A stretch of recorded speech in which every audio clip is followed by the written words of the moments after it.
ഈശോ മിശിഹായ്ക്ക് സ്തുതിയായിരിക്കട്ടെ. ഇന്ന് ഒത്തിരി സന്തോഷത്തോടു കൂടി ദൈവത്തിൻ്റെ വചനം ശ്രവിക്കുവാൻ വേണ്ടി വന്നിരിക്കുകയാണല്ലേ. എല്ലാവരും സുഖമായിട്ടിരിക്കുന്നോ? ഉടമ്പടിയുടെ ജനമായ ഇസ്രായേൽ ജനത്തോടൊപ്പം നമ്മളും ഉടമ്പടിയുടെ ജനമായി മാറിയോ? എന്തൊക്കെ ചെയ്തു കഴിഞ്ഞ ആഴ്ചയിൽ ദൈവത്തിന് പ്രിയപ്പെട്ട മകനായി മാറാൻ, മകളായി മാറാൻ? വാക്കുകളിലൂടെ, പ്രവൃത്തികളിലൂടെ ഈശോയ്ക്ക് ഇഷ്ടമുള്ള കാര്യങ്ങളൊക്കെ ചെയ്തു അല്ലേ? നിങ്ങളുടെ മുഖത്തേക്ക് നോക്കുമ്പോൾ, ആ സന്തോഷം കാണുമ്പോൾ സിസ്റ്ററിനറിയാം നിങ്ങൾ ഈ കഴിഞ്ഞ ആഴ്ചയിൽ ഈശോയ്ക്ക് ഇഷ്ടമുള്ള മക്കളായിരുന്നുവെന്ന്. ഇന്ന് നമ്മൾ പഠിക്കുന്നത് നമ്മുടെ ജീവിതത്തിൽ എപ്രകാരം വചനങ്ങൾ പാലിക്കണം, നമുക്ക് ദൈവം തിരുസഭയിലൂടെ നൽകിയിരിക്കുന്ന കൽപ്പനകൾ എന്തൊക്കെയാണ്, ഉടമ്പടിയുടെ ജനത്തിൻ്റെ പ്രത്യേകതകൾ എന്തൊക്കെയാണ് എന്നാണ് നാം ഇവിടെ പഠിക്കുക. പഠിക്കും മുമ്പ് നമുക്ക് ഈശോയോടൊന്ന് പ്രാർത്ഥിക്കാം. എന്ത് ചെയ്യുന്നതിന് മുൻപും ഈശോയോട് പ്രാർത്ഥിച്ച് അനുഗ്രഹം പ്രാപിക്കുമ്പോൾ അത് നമ്മുടെ ജീവിതത്തിലേക്ക് വലിയ അനുഗ്രഹമായി മാറുകയാണ്. നമുക്കൊന്ന് എഴുന്നേറ്റ് നിന്നാലോ? കൈകൾ കൂപ്പാം, കണ്ണുകളടയ്ക്കാം. നല്ല ഈശോയെ മനസ്സിൽ ഓർത്തുകൊണ്ട് നമുക്ക് പ്രാർത്ഥിക്കാം. എന്നെ സ്നേഹിക്കുന്ന, എന്നെ വഴി നടത്തുന്ന, എന്നെ ചേർത്തു നിർത്തുന്ന എൻ്റെ പ്രിയപ്പെട്ട ഈശോയെ, അങ്ങയുടെ തിരുസന്നിധിയിൽ ആയിരിക്കുമ്പോൾ ഈ നിമിഷം എൻ്റെ മനസ്സിനെ, എൻ്റെ ഹൃദയത്തെ, എൻ്റെ ചിന്തകളെ, എൻ്റെ ജീവിതത്തെ മുഴുവനും അങ്ങേക്ക് ഞാൻ സമർപ്പിക്കുന്നു. എനിക്ക് അങ്ങയുടേതായി തീരണം, എനിക്ക് അങ്ങയുടേതായി ജീവിക്കണം. അങ്ങ് കാണിച്ചു തരുന്ന പാതയിലൂടെ എനിക്കും നടന്ന് അങ്ങയുടെ സ്വന്തമായി തീരണം. ഈശോയെ, ഓരോ നിമിഷവും എന്നെ അനുഗ്രഹിക്കണമേ, എൻ്റെ കൂടെ ഉണ്ടായിരിക്കണമേ. പിതാവിൻ്റെയും പുത്രൻ്റെയും പരിശുദ്ധാത്മാവിൻ്റെയും നാമത്തിൽ ആമേൻ. നമുക്കിരിക്കാം. ഉടമ്പടിയുടെ ജനമായ ഇസ്രായേൽ ജനത്തെ അവരുടെ വലിയ പാപത്തിൽ നിന്ന് രക്ഷിച്ച് ദൈവം അനുഗ്രഹം പകരുന്ന ഒരു രംഗം നാം കഴിഞ്ഞ ക്ലാസ്സിൽ പഠിച്ചിരുന്നു. അവിടെ അവർ ചെയ്ത ഏറ്റവും വലിയ തെറ്റെന്തായിരുന്നു? എന്ത് തെറ്റാ അവർ ചെയ്തത്? എന്താണ്? വിഗ്രഹാരാധന. ദൈവത്തിന് പകരം അവർ ആരെയാണ് ആരാധിച്ചത്? ഓർക്കുന്നുണ്ടോ? ആരെയായിരുന്നു? ശരിയാണല്ലോ, കാളക്കുട്ടിയെ. ഇനി എങ്ങനെയാണ് ഇസ്രായേൽ ജനത്തിൻ്റെ പാപത്തിന് പരിഹാരമനുഷ്ഠിച്ചത്? ആരായിരുന്നു പരിഹാരമനുഷ്ഠിച്ചത്? അവരുടെ നേതാവായ മോശ. ഇതെല്ലാം ഓർത്തു വെച്ചിട്ടുണ്ടല്ലോ, മിടുക്കരാണ് കേട്ടോ. അപ്പോൾ കഴിഞ്ഞ ക്ലാസ്സിൽ സിസ്റ്റർ പാഠം പഠിപ്പിക്കുന്നതിന് മുമ്പ് പറഞ്ഞിരുന്നു, 3 പ്രധാനപ്പെട്ട കാര്യങ്ങളിലൂടെയാണ് നാം ഈ പാഠത്തിലൂടെ കടന്നു പോവുക എന്ന്. അതിൽ ഒരു കാര്യം പഠിച്ചു കഴിഞ്ഞു. എന്തായിരുന്നു അത്? ഉടമ്പടിയുടെ ജനമായ ഇസ്രായേൽ എങ്ങനെ ജീവിക്കണമെന്ന് ദൈവം വിശദമാക്കി തന്നു. ഇന്ന് നമ്മൾ പഠിക്കേണ്ടത് അടുത്ത 2-3 കാര്യങ്ങളാണ്. രണ്ടാമത്തെ കാര്യം ഇതാണ്, ഉടമ്പടിയുടെ ജനത്തിൻ്റെ പ്രത്യേകത എന്തൊക്കെയാ? ഓരോന്നും സിസ്റ്റർ പറഞ്ഞു തരുമ്പോൾ വ്യക്തമായി പഠിക്കണം കേട്ടോ. 3ാമത്തെ കാര്യം കൂടെ പഠിക്കണം, തിരുസഭ നമുക്ക് നൽകുന്ന കൽപ്പനകൾ എന്തൊക്കെയാ, നാം പാലിക്കേണ്ട കൽപ്പന എന്തൊക്കെയാ? ഇതാണ് ഇന്ന് നമ്മുടെ ക്ലാസ്സിൽ പഠിക്കുക. അതിനു മുമ്പ് ഒരു വചനഭാഗം നമുക്ക് വായിച്ച് ധ്യാനിച്ചാലോ? നമുക്ക് സുപരിചിതമായൊരു ബൈബിൾ ഭാഗം പുതിയ നിയമത്തിൽ നിന്ന്, ലൂക്കായുടെ സുവിശേഷത്തിൽ നിന്ന് നമുക്ക് വായിക്കാം. ശ്രദ്ധയോടെ, ഭക്തിയോടെ, സ്നേഹത്തോടെ കേൾക്കണം.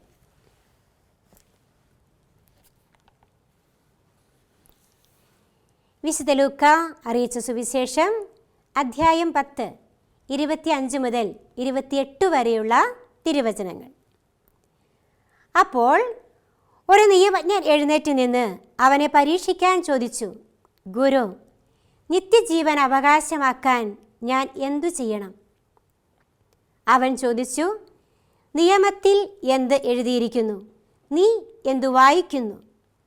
അവൻ ഉത്തരം പറഞ്ഞു, നീ നിൻ്റെ ദൈവമായ കർത്താവിനെ പൂർണ്ണ ഹൃദയത്തോടും പൂർണ്ണാത്മാവോടും പൂർണ്ണ ശക്തിയോടും പൂർണ്ണ മനസ്സോടും കൂടെ സ്നേഹിക്കണം.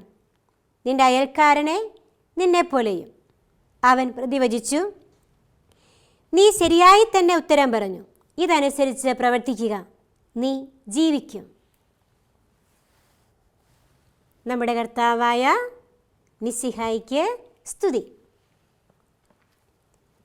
എന്ത് കാര്യമാണ് ഈശോ വചനത്തിലൂടെ നമ്മോട് അരുളി ചെയ്തത്? ഒരു നിയമജ്ഞൻ അടുത്തു വന്ന് ഈശോയോട് ചോദിക്കുക അല്ലേ, എന്താണ്? നിത്യജീവൻ അവകാശമാക്കാൻ ഞാൻ എന്ത് ചെയ്യണം? നിത്യജീവൻ അവകാശമാക്കാൻ ഞാൻ എന്തു ചെയ്യണം? അവിടെ ഈശോ പറഞ്ഞു കൊടുക്കുന്ന ഒരേ ഒരു കാര്യം എന്താണിത്? പ്രമാണങ്ങൾ അനുസരിക്കുക. അവിടെ പറഞ്ഞു വയ്ക്കുന്നുണ്ട്, കഴിഞ്ഞ ക്ലാസ്സിൽ പഠിച്ച പ്രമാണത്തോട് അല്ലെങ്കിൽ നിയമത്തോട് ചേർത്ത് വയ്ക്കുമ്പോൾ എന്താ പറഞ്ഞത്? നിന്റെ ദൈവമായ കർത്താവിനെ പൂർണ്ണ ഹൃദയത്തോടും പൂർണ്ണ ആത്മാവോടും പൂർണ്ണ ശക്തിയോടും പൂർണ്ണ മനസ്സോടും കൂടെ സ്നേഹിക്കണം. നോക്കിക്കേ, ദൈവത്തെ എത്ര അധികമായി സ്നേഹിക്കണമെന്ന് ഈ പുതിയ നിയമഗ്രന്ഥത്തിലൂടെ നമ്മളോട് പറഞ്ഞു വയ്ക്കുകയാണ്. അങ്ങനെ സ്നേഹിക്കുന്ന ഈ ജനമാണ് ഉടമ്പടിയുടെ ജനമായി രൂപപ്പെടുക. അങ്ങനെ ഉടമ്പടിയുടെ ജനമായി തിരഞ്ഞെടുക്കപ്പെട്ടവരാണ് ഇസ്രായേൽ ജനം. തെറ്റു ചെയ്തെങ്കിലും അവരുടെ തെറ്റുകളെ ക്ഷമിച്ച ദൈവം ആ ജനത്തിന് ഉണ്ടായിരിക്കേണ്ട പ്രത്യേകതകൾ അല്ലെങ്കിൽ ഉണ്ടാകുന്ന പ്രത്യേകതകൾ ഇവിടെ വെളിപ്പെടുത്തി തരികയാണ്. 4 പ്രത്യേകതകളാണ് നമ്മളിവിടെ പഠിക്കേണ്ടത്. ഒന്നാമത്തേത്, ദൈവത്തിൻ്റെ സ്വന്തം ജനമായി തീർന്നു. ഉടമ്പടിയുടെ ജനത്തിൻ്റെ പ്രത്യേകതയിൽ ഒന്നെന്താണ്? ദൈവത്തിൻ്റെ സ്വന്തം ജനമായി തീർന്നു.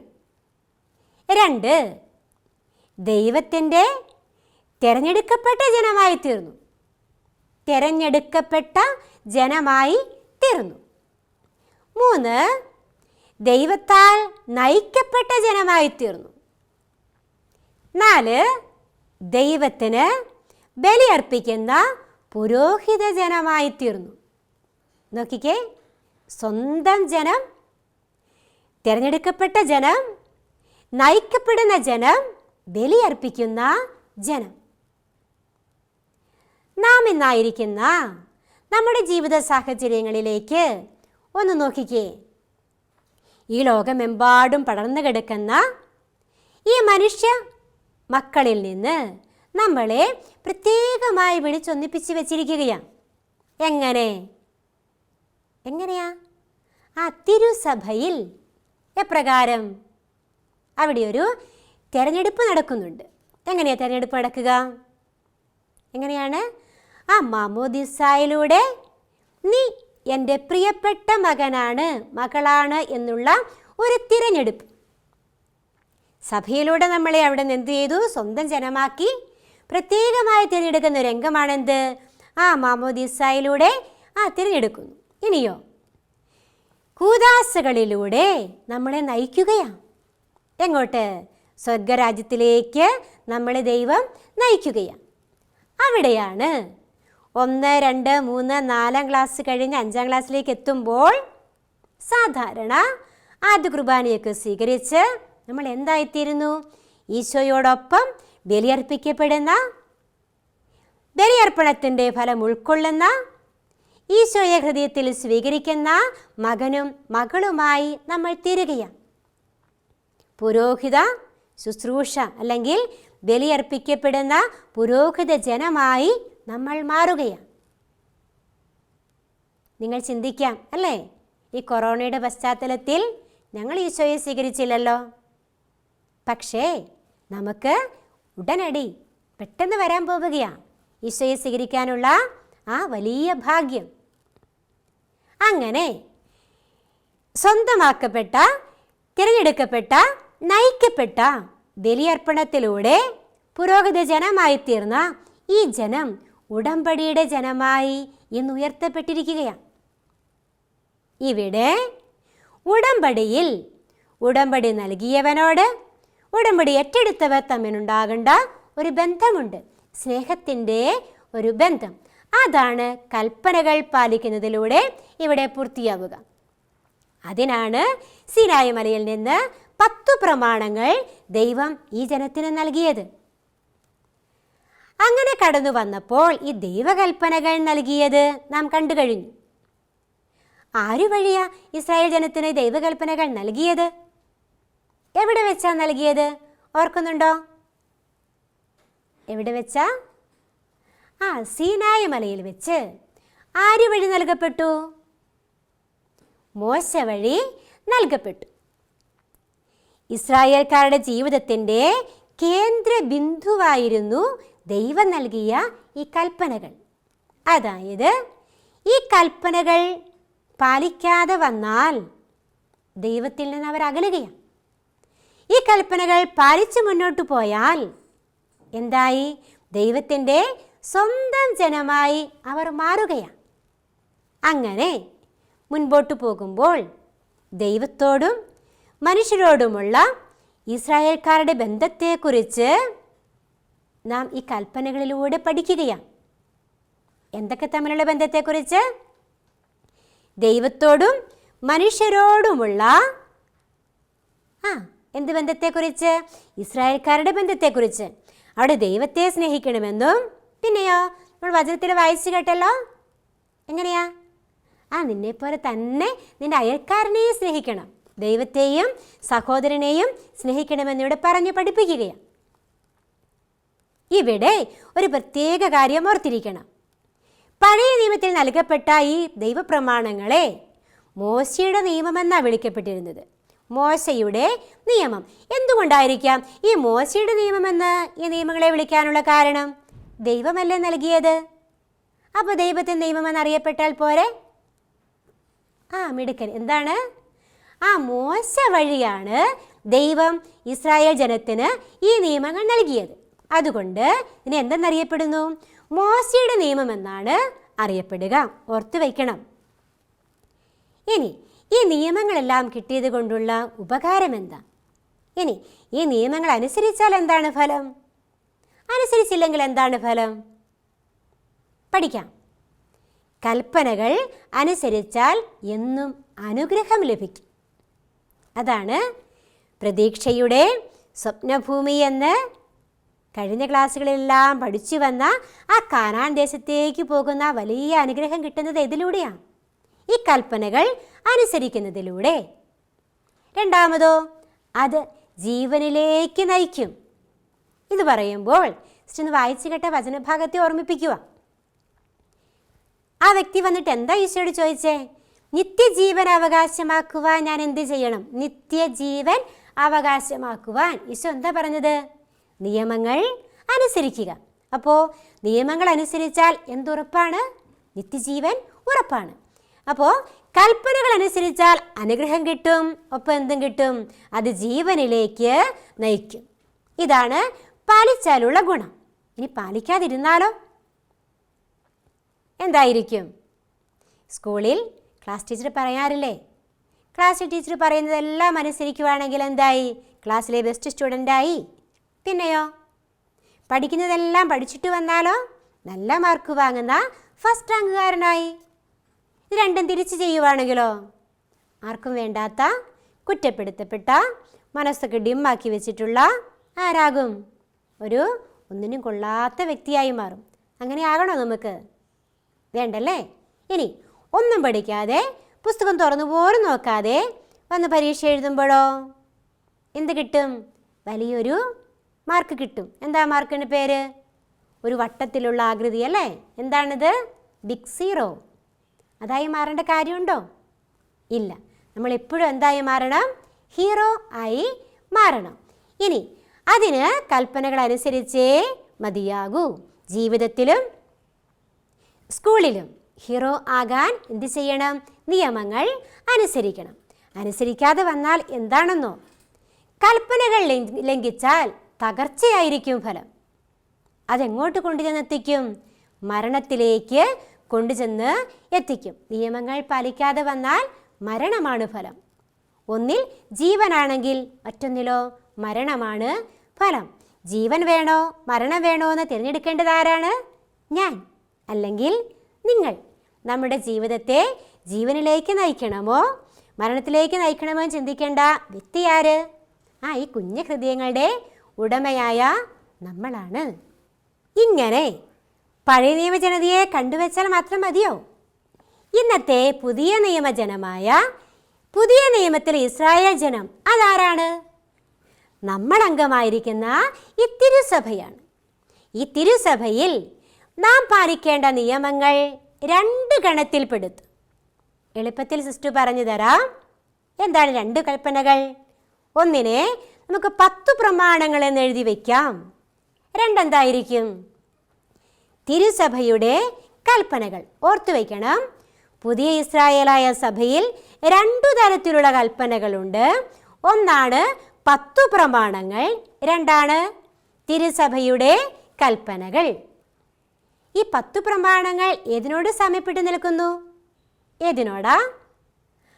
പഴയ നിയമ ഇസ്രായേൽ ജനതയ്ക്ക് നൽകിയ സീനായി മലയിൽ നിന്ന് നൽകിയ മോശയുടെ നിയമമെന്ന് നമ്മൾ പഠിച്ച ദൈവകൽപ്പനകളിൽ പെടുന്നു അല്ലേ? തിരുസഭയുടെ കൽപ്പനകളോ എന്താണ്? നാം അംഗമായിരിക്കുന്ന ഈ തിരുസഭ നമ്മൾ അനുസരിക്കണം അല്ലെങ്കിൽ അനുഷ്ഠിക്കണമെന്ന് നിഷ്കർഷിക്കുന്ന നിയമങ്ങളാണ് തിരുസഭയുടെ കൽപ്പനകൾ. 10 പ്രമാണങ്ങൾ അല്ലെങ്കിൽ ദൈവപ്രമാണങ്ങൾ എന്ന് പറയുമ്പോൾ എന്താണ്? 10 എണ്ണവും. തിരുസഭയുടെ കൽപ്പനകൾ എത്ര എണ്ണമുണ്ട്? 5 എണ്ണവുമാണ് ഉള്ളത്. 4ാം ക്ലാസ്സിൽ ഇതിനെക്കുറിച്ച് കുറച്ചെങ്കിലും പഠിച്ചു വെച്ചതല്ലേ? ആദ്യ കുർബാന സ്വീകരിക്കാൻ കുറേയൊക്കെ പഠിച്ചപ്പോൾ ഇത് നമ്മൾ എന്ത് ചെയ്തിരുന്നു? ഹൃദിസ്ഥമാക്കിയിരുന്നു അല്ലേ? ഇനി ഈ ദൈവകൽപ്പനകളും ഈ തിരുസഭയുടെ കൽപ്പനകളുമൊക്കെ എന്തിനാ നമുക്ക്? എന്തിനു വേണ്ടിയിട്ടാ? അതാണ് ദൈവത്തിനും മനുഷ്യർക്കും പ്രീതികരമായ വിധത്തിൽ ജീവിക്കാൻ ഈ കൽപ്പനകൾ നമ്മെ സഹായിക്കും. ദൈവത്തിനും മനുഷ്യർക്കും പ്രീതികരമായ വിധത്തിൽ ജീവിക്കാൻ ഈ കൽപ്പനകൾ നമ്മളെ സഹായിക്കും. 2, ശരിയായ വഴി ഏതാണ് എന്ന് നിരന്തരം നമ്മളെ ഓർമ്മിപ്പിക്കുന്നത് ഈ കൽപ്പനകളാണ്. ശരിയായ വഴി ഏതാണ്? എങ്ങോട്ടുള്ള ശരിയായ വഴിയാ? വീട്ടിലേക്കോ അതോ സ്കൂളിലേക്കോ? എന്താ ചിരിക്കുന്നേ? എങ്ങോട്ടുള്ള വഴിയാണ്? സ്വർഗത്തിലേക്കുള്ള ശരിയായ വഴി ഏതാണ് എന്ന് നമ്മളെ പറഞ്ഞു പഠിപ്പിക്കുന്നതാണ് എന്ത്? ഈ കൽപ്പനകൾ. 3, നമ്മൾ നേരത്തെ പഠിച്ചത് തന്നെ. അനുസരിച്ചാൽ എന്തുണ്ടാകും? ജീവനുണ്ടാകും. ലംഘിച്ചാൽ എന്തുണ്ടാകും? നാശത്തിലേക്കും എത്തിക്കും. അനുസരിച്ചാൽ ജീവനിലേക്കും, ലംഘിച്ചാൽ നാശത്തിലേക്കും നമ്മളെ ഈ കൽപ്പനകൾ എത്തിക്കും. നോക്കിക്കേ, ഈ കൽപ്പനകളുടെ പ്രാധാന്യം എന്താണ് എന്ന് മാതാപിതാക്കൾ പറയുന്നതോ മുതിർന്നവർ പറയുന്നതോ ആയ കാര്യങ്ങളെല്ലാം അനുസരിച്ച് കഴിയുമ്പോൾ നമുക്ക് എന്ത് ലഭിക്കും? സന്തോഷം ലഭിക്കും അല്ലേ? ഇവിടെ ഒരു അമ്മക്കരടി ഒരു കുഞ്ഞിക്കരടിയോട് അനുസരിക്കാൻ പറഞ്ഞിട്ട് പോകുന്ന ഒരു ചെറിയ വീഡിയോ കാണിച്ചു തരാം. അവിടെ ശ്രദ്ധിച്ച് കാണണം. കുഞ്ഞിക്കരടി തൻ്റെ ഇഷ്ടപ്രകാരം കളിക്കാനായി പോയതാ.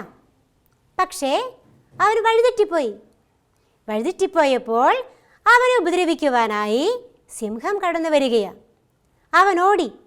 പക്ഷേ കടന്നു ചെന്നതോ വീണ്ടും ദുർഘടമായ അവസ്ഥയിലേക്ക്. അവിടെ നിന്നും അവനൊരു കമ്പിലേക്ക് എത്തിയപ്പോൾ ആ കമ്പൊടിഞ്ഞതാ താഴെ. വീണ്ടും ഒരു പാറപ്പുറത്ത് കയറിയിരുന്നപ്പോൾ അവിടെയും എത്തി. അവസാനം ആ കുഞ്ഞിക്കരടി നിലവിളിക്കുന്നുണ്ട്. ആരെയോർത്ത്? അമ്മയെ വിളിച്ച് കരയുകയാണ്. ആ കരയുമ്പോൾ ഓടിയെത്തുന്ന അമ്മയുടെ ചിത്രവും അങ്ങനെ ആ സ്നേഹത്തിലേക്ക് കടന്നു വരുന്ന ആ കരടിക്കുഞ്ഞിൻ്റെ ചിത്രവും ഒന്ന് കണ്ടു നോക്കിയാലോ? ഇതുപോലെ നമ്മളുമായി തീരുന്നുണ്ടോ എന്ന് നമുക്കൊന്ന് കണ്ടു നോക്കാം. ശ്രദ്ധിച്ച് കാണണേ.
എന്തു മനസ്സിലാക്കി?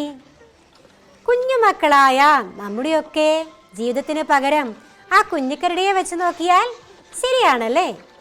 എന്തെല്ലാം വികൃതിത്തരങ്ങളാണ് നമ്മൾ കാണിച്ചു വെക്കുക. നിലവിളിച്ച് കരയുന്ന നമ്മുടെ അടുത്തേക്ക് ഓടി വരുന്ന, അമ്മയുടെ സ്നേഹം പകരുന്ന, അപ്പച്ചൻ്റെ സ്നേഹം പകരുന്ന ദൈവപിതാവിനെ നമ്മൾ ഓർമ്മിക്കണം. ഇത് തന്നെയാ കൽപ്പനകൾ പാലിച്ചു കഴിഞ്ഞാൽ നമുക്ക് ലഭിക്കുന്ന സന്തോഷം. പക്ഷേ കൽപ്പന നിരസിക്കുമ്പോഴോ നമുക്ക് ലഭിക്കുന്ന സങ്കടങ്ങളാണ് ഈ കുഞ്ഞിക്കരയുടെ ജീവിതത്തിലൂടെ നാം കണ്ടത്. ജീവിതത്തിൽ കൽപ്പനകൾ പാലിച്ച് സന്തോഷം അനുഭവിക്കുന്നവരായി തീരുവാൻ നമുക്ക് ശ്രമിക്കാം. ഇങ്ങനെ വന്നു കഴിയുമ്പോൾ എന്തെല്ലാം നമ്മൾ ഈ പാഠത്തിൽ പഠിച്ചു? എന്തായിരുന്നു ആദ്യം പഠിച്ചത്? ഉടമ്പടി ജനത്തിൻ്റെ പ്രത്യേകതകൾ എന്തെല്ലാമാണ് ഉടമ്പടി ജനത്തിൻ്റെ പ്രത്യേകതകൾ? 4 വാക്കുകൾ മാത്രം പറയാമോ? പറഞ്ഞോ. സ്വന്തം ജനം, പിന്നെ തിരഞ്ഞെടുക്കപ്പെട്ട ജനം, പിന്നെ നയിക്കപ്പെട്ട ജനം, പിന്നെയോ ബലിയർപ്പിക്കപ്പെടുന്ന പുരോഹിത ജനം. ദൈവകൽപ്പനകളെ എന്തുകൊണ്ടാ മോശയുടെ നിയമം എന്നറിയപ്പെടുന്നത്? എന്തുകൊണ്ടാ? മോശ വഴിയാണ് ദൈവം ഈ കൽപ്പനകൾ ഇസ്രായേൽ ജനത്തിന് നൽകിയത്. അതുകൊണ്ട് എന്തറിയപ്പെടുന്നു? മോശയുടെ നിയമം എന്ന് അറിയപ്പെടുന്നു. പുതിയ നിയമത്തിലെ ഇസ്രായേലായ നമുക്ക് നൽകപ്പെട്ടിട്ടുള്ള നിയമങ്ങൾ ഏതൊക്കെ? എത്രയെണ്ണം? പൊതുവായി 2ആയി തിരിക്കാം. ഏതൊക്കെ? ദൈവപ്രമാണങ്ങളെന്നും തിരുസഭയുടെ കൽപ്പനകൾ എന്നും. എല്ലാം പഠിച്ചു കഴിഞ്ഞോ? ഒരു ചോദ്യം കൂടി ചോദിക്കട്ടെ. കൽപ്പനകൾ അനുസരിച്ചാൽ അല്ലെങ്കിൽ ലംഘിച്ചാൽ ലഭിക്കുന്ന ഫലങ്ങൾ എന്തെല്ലാം? ദൈവത്തിനും മനുഷ്യർക്കും പ്രീതികരമായ രീതിയിൽ ജീവിക്കാം. പിന്നെയോ ശരിയായ വഴി ഏതാണെന്ന് കണ്ടെത്താം. 3 എന്താണ്? നിത്യജീവനിലേക്ക് പ്രവേശിക്കാം. അപ്പോൾ നമ്മൾ എന്ത് തീരുമാനിക്കണം? ദൈവപ്രമാണങ്ങളും തിരുസഭയുടെ കൽപ്പനകളും അനുസരിച്ച് ജീവിച്ച് ഞാൻ എവിടേക്ക് പ്രവേശിക്കുന്നു? ജീവനിലേക്ക്, നിത്യജീവനിലേക്ക്, സ്വർഗരാജ്യത്തിലേക്ക് നമ്മൾ പ്രവേശിക്കുന്നു എന്ന് നാം ധൈര്യപൂർവ്വം പറയണം. അങ്ങനെ പറഞ്ഞു വയ്ക്കുമ്പോഴാ ആ പഴയ നിയമ ജനമായ ഇസ്രായേലിൽ നിന്നും പുതിയ നിയമജനമായ ഇസ്രായേലിലേക്ക് നാം വളരുകയുള്ളൂ. അങ്ങനെയാണ് നാം ദൈവത്തിന് ഇഷ്ടപ്പെട്ട മകനും മകളുമായി മാറുകയുള്ളൂ. ഏത് വചനഭാഗമാ നാം ഈ ക്ലാസ്സുകളിലൂടെ പഠിച്ചിട്ട് വായിക്കുക? നാം വായിച്ചു കേട്ട വചനഭാഗം തന്നെ വിശുദ്ധ ലൂക്കായുടെ സുവിശേഷം 10-ാം അധ്യായം 25 മുതൽ 28 വരെയുള്ള വചനങ്ങൾ. ഏത് വചനമായി ഇഷ്ടത്തോടെ പഠിച്ചു വയ്ക്കുക? എന്താണ്? നീ നിന്റെ ദൈവമായ കർത്താവിനെ പൂർണ്ണ ഹൃദയത്തോടും പൂർണ്ണ ആത്മാവോടും പൂർണ്ണ ശക്തിയോടും പൂർണ്ണ മനസ്സോടും കൂടെ സ്നേഹിക്കണം. ഒന്നുകൂടി പറഞ്ഞു നോക്കിക്കേ. നീ നിന്റെ ദൈവമായ കർത്താവിനെ പൂർണ്ണ ഹൃദയത്തോടും പൂർണ്ണ ആത്മാവോടും പൂർണ്ണ ശക്തിയോടും പൂർണ്ണ മനസ്സോടും കൂടെ സ്നേഹിക്കണം. ലൂക്കായുടെ സുവിശേഷം 10-ാം അധ്യായം 27-ാമത്തെ തിരുവചനം. എന്താണ് നമ്മുടെ തീരുമാനം? സഭയിലെ അംഗമായി തീർന്ന ഞാൻ, ദൈവം തിരഞ്ഞെടുത്ത ഞാൻ, ദൈവത്തിൻ്റെ സ്വന്തമായി തീർന്ന ഞാൻ, പിന്നെ ദൈവം നയിച്ചുകൊണ്ടിരിക്കുന്ന ഞാൻ, ബലിയർപ്പണത്തിലൂടെ പുരോഹിത ജനമായി തീർന്ന ഞാൻ ദൈവം അനുശാസിക്കുന്ന കൽപ്പനകളെല്ലാം പാലിച്ച് നിത്യജീവൻ പ്രാപിക്കും. ഇതായിരിക്കണം നമ്മുടെ തീരുമാനം. ഈ തീരുമാനം വെറുതെ ഹൃദയത്തിലിരുന്നാൽ പോരാ. എവിടെയൊക്കെ കാണണം? നമ്മുടെ വാക്കുകളിൽ, നമ്മുടെ പ്രവൃത്തികളിൽ, നമ്മുടെ ജീവിതത്തിൽ, നമ്മുടെ പ്രാർത്ഥനകളിലെല്ലാം ഇതെന്ത് ചെയ്യണം? പ്രകാശിപ്പിക്കണം. സ്നേഹത്തോടെ ദൈവത്തോട്, സഹോദരങ്ങളോട് നാം പ്രവർത്തിക്കണം. അങ്ങനെ ദൈവത്തിന് ഇഷ്ടമുള്ള മക്കളായി നമ്മൾ മാറണം. ഒരു പ്രവർത്തനം പറഞ്ഞു തരട്ടെ. നമ്മുടെ പാഠപുസ്തകത്തിൽ 67-ാമത്തെ പേജിൽ ശരിയായ പ്രസ്താവനകളും തെറ്റായ പ്രസ്താവനകളും നൽകിയിട്ടുണ്ട്. അത് വായിച്ചു നോക്കി ഏതൊക്കെയാണ് ശരിയായ പ്രസ്താവനകൾ എന്നുണ്ടെങ്കിൽ അതിന് ശരി എന്ന മാർക്കും തെറ്റായ പ്രസ്താവനകൾക്ക് തെറ്റ് എന്ന മാർക്കും ഇട്ട് അടുത്ത ക്ലാസ്സിൽ വരില്ലേ? വരുമല്ലോ അല്ലേ? അപ്പോൾ ഇത്രയും നേരം നമ്മളെ അനുഗ്രഹിച്ചു കൊണ്ടിരുന്ന ഈശോയോട് നമുക്കൊന്ന് പാടി നോക്കിയാലോ? കൈറോശം പാടിയ പാട്ട് ഓർക്കുന്നുണ്ടോ? മറന്നുപോയോ? വെറുതെ ഒന്ന് പാടി നോക്കിക്കേ. സീനായി മലമുകളിൽ 10 പ്രമാണങ്ങൾ സ്വീകൃതമായപ്പോൾ ദൈവം കൃപ നൽകി. സീനായി മലമുകളിൽ 10 പ്രമാണങ്ങൾ സ്വീകൃതമായപ്പോൾ ദൈവം കൃപ നൽകി. കൽപ്പനയോരോന്നും കാത്തു നടന്നിടുവാൻ തൽപരനായപ്പോൾ പ്രീതിതനായി ദൈവം. നീതിയും അതുപോലെ വിശ്വസ്തതയും കതിരുകളായി ലക്ഷ്യം നേടാമൊരു പോലെ. സീനായി മലമുകളിൽ 10 പ്രമാണങ്ങൾ സ്വീകൃതമായപ്പോൾ ദൈവം കൃപ നൽകി. നമുക്കൊന്ന് എഴുന്നേറ്റ് നിന്ന് ഈശോയ്ക്ക് നന്ദി പറഞ്ഞ് പ്രാർത്ഥിച്ചാലോ? കൈകൾ കൂപ്പാം, കണ്ണുകളടയ്ക്കാം. സ്നേഹമുള്ള ഈശോയെ, പുതിയ നിയമത്തിലെ ഇസ്രായേലായ ഞങ്ങളെ അങ്ങ് തിരഞ്ഞെടുത്ത് സ്വന്തം ജനമാക്കി ഞങ്ങളെ നയിച്ച് ബലിയർപ്പണത്തിലൂടെ പുരോഹിത ജനമാക്കി മാറ്റുന്നതിനെ ഓർത്ത് ഞങ്ങളങ്ങയെ സ്തുതിക്കുന്നു, ഞങ്ങളങ്ങയെ ആരാധിക്കുന്നു. സ്നേഹമുള്ള ഈശോയെ, അനുദിന ജീവിതത്തിൽ അങ്ങയുടെ കൽപ്പനകൾ പാലിച്ചുകൊണ്ട് ജീവിച്ച് നിത്യജീവൻ പ്രാപിക്കുവാൻ, അങ്ങനെ സ്വർഗത്തിൽ അങ്ങയോട് ചേർന്ന് എപ്പോഴും ജീവിക്കുവാൻ, ഈ ഭൂമിയിൽ സ്വർഗത്തിൻ്റെ അനുഭവം വീട്ടിലും സ്കൂളിലും കടന്നു ചെല്ലുന്ന എല്ലായിടങ്ങളിലും പങ്കുവെച്ചു കൊടുക്കുവാൻ ഞങ്ങളുടെ ഹൃദയങ്ങളെ അങ്ങ് പഠിപ്പിക്കണമേ. ഞങ്ങളെ അനുഗ്രഹിക്കണമേ. പിതാവിൻ്റെയും പുത്രൻ്റെയും പരിശുദ്ധാത്മാവിൻ്റെയും നാമത്തിൽ ആമേൻ. ഈശോ മിശിഹായിക്ക് സ്തുതിയായിരിക്കട്ടെ. കൈകൾ തട്ടി തട്ടി യേശുവിനായി പാടാം, കുഞ്ഞിക്കാലുകൾ തുള്ളി തുള്ളി യേശുവിൻ